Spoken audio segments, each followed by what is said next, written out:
Hello दोस्तों, बहुत बहुत स्वागत है आपका मेरे यूट्यूब चैनल पे। मैं समायरा आज आप लोगों को घुमाने वाली हूँ दिल्ली का ऐतिहासिक लाल किला। ये लाल बलुआ पत्थर से बना ऐतिहासिक किला एक ऐसी इमारतें थी जिसमें मुगल बादशाहों का 200 साल तक राज रहा था। शाहजहां ने इस किले के निर्माण के लिए ताजमहल के आर्किटेक्ट उस्ताद अहमद लाहौरी को चुना था। करीब 250 एकड़ में फैला हुआ ये भव्य किला हिंदुस्तान की आजादी का गवाह रहा है।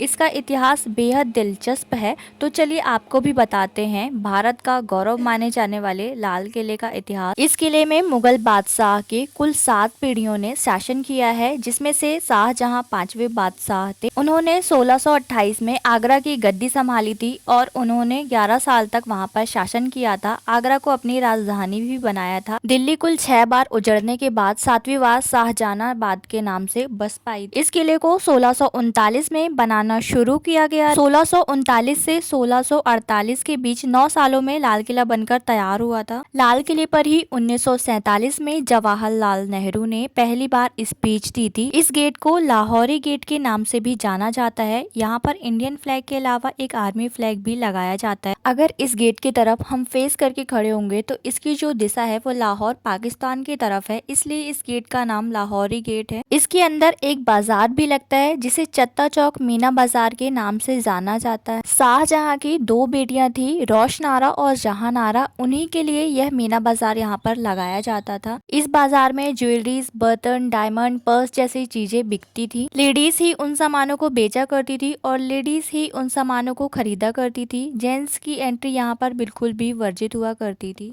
इस मार्केट में केवल लेडीज आइटम ही बिकता था। यह जो सामने बिल्डिंग दिख रही है यह है नौबत खाना, जिसको हम वेलकम गेट भी बोलते हैं। उस टाइम पे इसको रिसेप्शन एरिया माना जाता था। यह जो गार्डन आप लोगों को दिख रहा है यहाँ पर एक तरफ जेंट्स बैठा करते थे, एक तरफ लेडीज बैठा करती थी। अब हम जा रहे हैं दीवाने आम पे। जैसे आज के टाइम पे सुप्रीम कोर्ट हुआ करती है, वैसे ही उस टाइम पे ये कोर्ट हुआ करती थी। इस महल में पहले मार्बल लगे हुए थे जिसे ब्रिटिशियर्स ने बर्बाद करके तोड़ दिया था। तो चलिए पास जाकर इस महल की आप लोगों को और भी जानकारी देते हैं।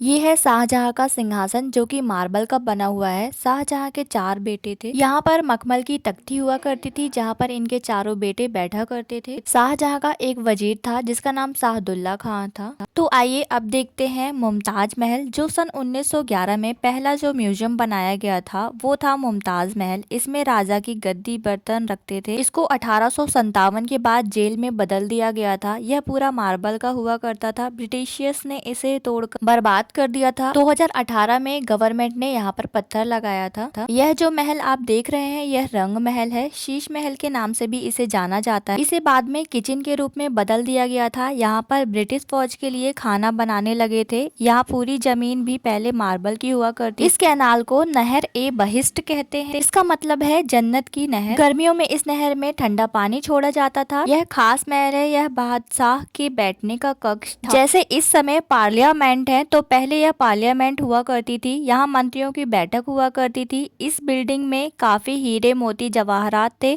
जहाँ पर एक मयूर सिंहासन था जिसको शाहजहां 1645 में बनवाया था। इसमें ही कोहिनूर लगवाया था जिसकी कीमत 9 करोड़ थी। 1659 में औरंगजेब ने मोती मस्जिद का निर्माण करवाया था। अपनी मेहनत और मजदूरी से इसको बनवाने में 1,60,000 की लागत लगी थी। यह अंदर से पूरा मार्बल का बना हुआ है। यह जो लाल कलर का आप महल देख रहे हैं यह है जफर महल। बहादुर शाह जफर को लिखने का बहुत ही शौक था। एकांत में लिखने पढ़ने के लिए 1842 में यह जफर महल का निर्माण हुआ था। इसको जल महल भी कहा जाता है। और ये है शाह बुर्ज जो आप सामने देख रहे हैं, व्हाइट कलर का महल। तो ये था लाल किले का इतिहास। आई होप कि आप लोगों को अगर वीडियो अच्छी लगी हो तो please like and subscribe my channel.